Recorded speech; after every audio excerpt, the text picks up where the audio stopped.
How do we get students to actually read the required text? That's a common question in literature courses, and today I'm going to cover one tip I have in order to accomplish this.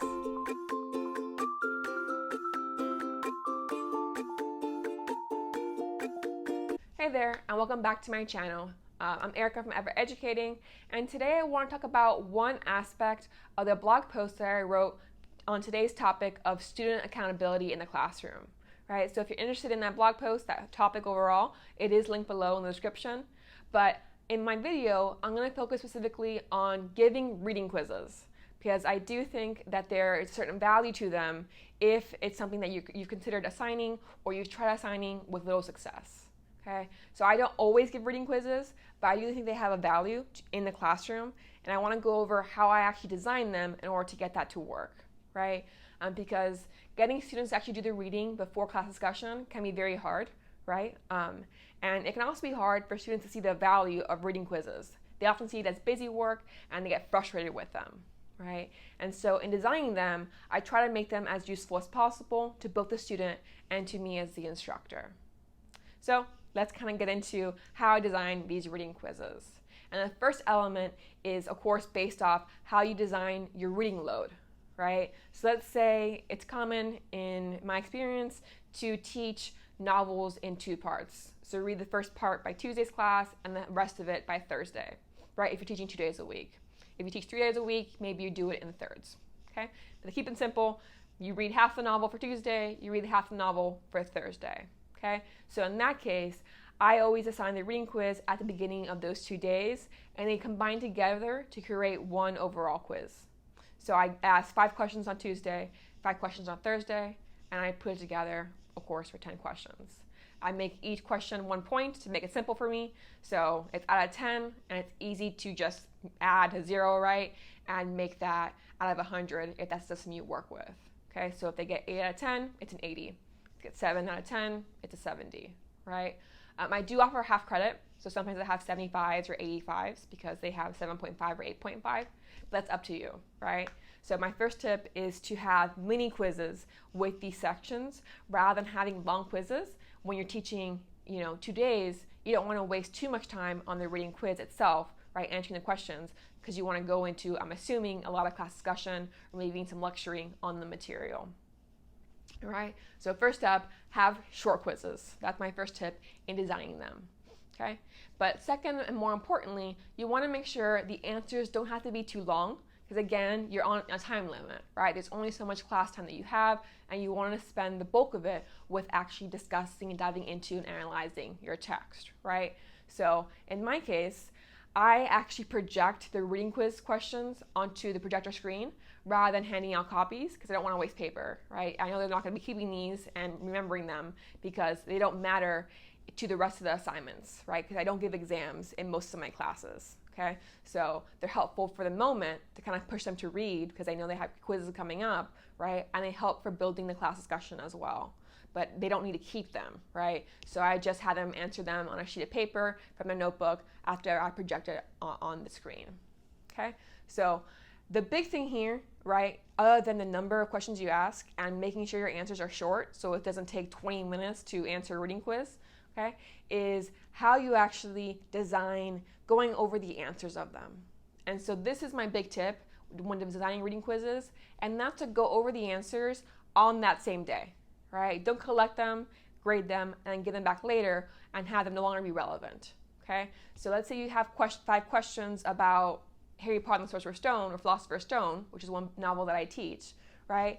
So once they answer it, you collect them, and then go over the answers and have discussions based off of them. That way, students have immediate knowledge of why the questions were asked, right? And why are they beneficial to consider when thinking of the novel, right? So for example, in the second half of the novel, maybe your reading quiz for Thursday, one question is, what task does only Hermione solve when going through the obstacles to reach the Philosopher's Stone, right?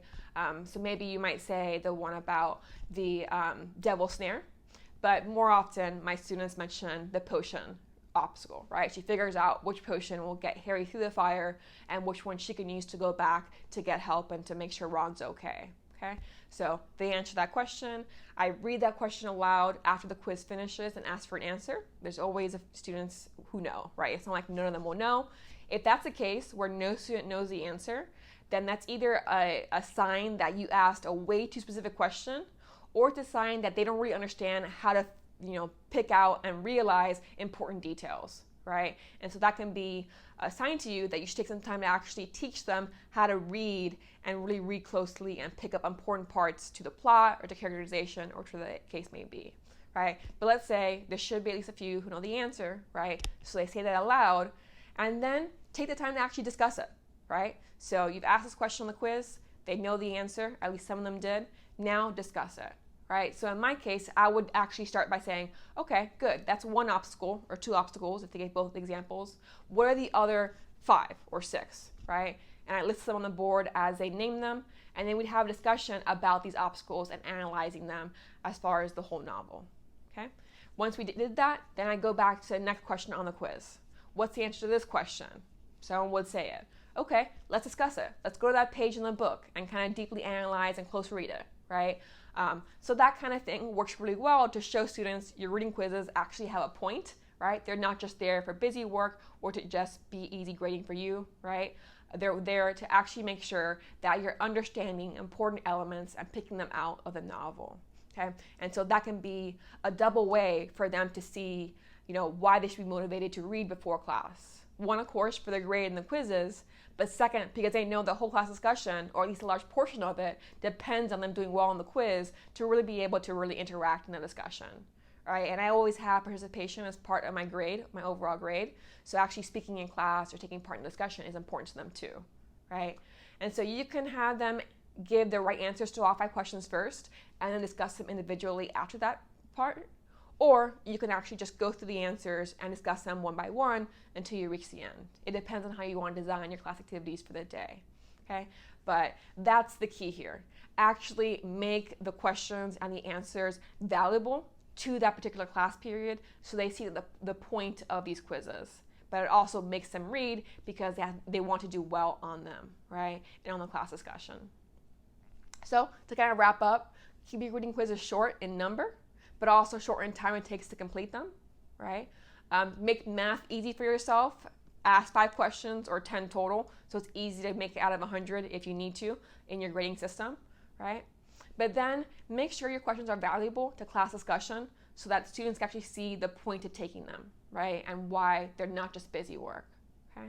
And they can also help you with your lesson planning, because once you know the 5 questions, you probably know half an hour, 45 minutes of your class period is already done as far as lesson plans go. So you can just ask a few more questions as follow-up, or you can leave that extra time for them to bring up their own parts of the novel they want to discuss, right? Whatever the case may be as far as the rest of the class design, okay? But you can have a good chunk covered just by having well-designed reading quizzes to fall back on, okay? So again, I don't always assign reading quizzes. Maybe you'll hold off until you see that students aren't reading enough, so you're going to push them by having quizzes. But if you do want to have this element of the class, this is how I recommend designing it, okay? And so if you found this advice helpful, I would appreciate you clicking the like button below. Again, I do have a whole blog post on more tips for student accountability in the classroom. It's linked below. Other than that, do subscribe to my channel if you want more teaching related tips in the future. I'll see you next week.